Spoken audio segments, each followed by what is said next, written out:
भारत में कई प्रमुख नदियां हैं जो देश के भूगोल, संस्कृति और अर्थव्यवस्था में महत्वपूर्ण भूमिका निभाती हैं। इन्हें मुख्य रूप से दो प्रमुख समूहों में बांटा जा सकता है, हिमालयी नदियां और प्रायद्वीपीय नदियां। एक, हिमालयी नदियां। ये नदियां हिमालय के ग्लेशियरों से निकलती हैं, इसलिए ये 12मासी होती हैं, यानी इनमें पूरे साल पानी रहता है। ये नदियां बहुत बड़ी और लंबी होती हैं और अपने साथ बड़ी मात्रा में लोड मिट्टी लाती हैं, जो उत्तरी मैदानों को उपजाऊ बनाती है। गंगा नदी। उद्गम उत्तराखंड में गंगोत्री ग्लेशियर के पास गोमुख। सहायक नदियां यमुना, रामगंगा, घाघरा, गंडक, कोसी, सोन आदि। महत्व, यह भारत की सबसे पवित्र और सबसे लंबी नदी है। भारत में 2525 किलोमीटर। यह उत्तरी भारत के बड़े हिस्से को सिंचित करती है और भारतीय संस्कृति में इसका गहरा धार्मिक महत्व है। गंगा और ब्रह्मपुत्र मिलकर दुनिया का सबसे बड़ा डेल्टा सुंदरबन डेल्टा बनाती हैं। सिंधु नदी। उद्गम तिब्बत में मानसरोवर झील के पास। सहायक नदियां झेलम, चिनाब, रावी, ब्यास, सतलुज।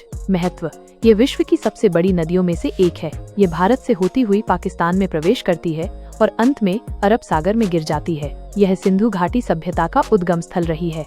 ब्रह्मपुत्र नदी। उद्गम तिब्बत में मानसरोवर झील के पास। सहायक नदियां दिबांग, लोहित, सुबनसिरी, मानस, तीस्ता आदि। महत्व, यह भारत में प्रवेश करने से पहले तिब्बत में यारलुंग सांगपो के नाम से जानी जाती है। भारत में इसकी लंबाई 916 किलोमीटर है।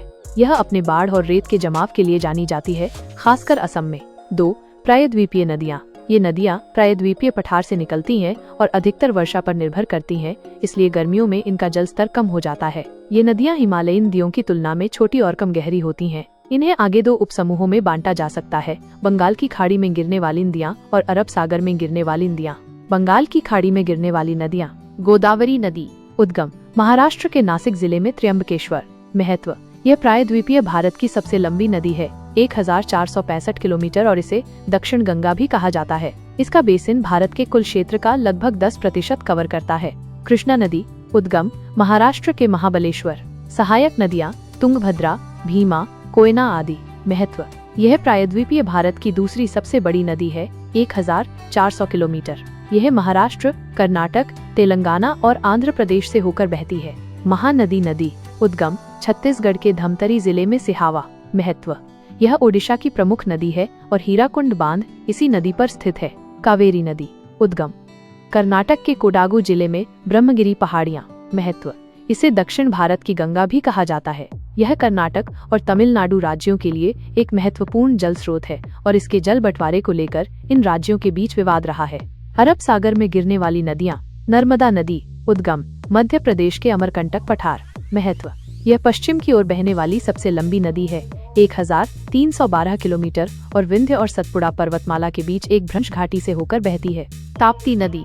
तापी। उद्गम मध्य प्रदेश के बैतूल जिले में सतपुड़ा पर्वतमाला। महत्व, ये नर्मदा के समानांतर पश्चिम की ओर बहती है और खंभात की खाड़ी में गिरती है।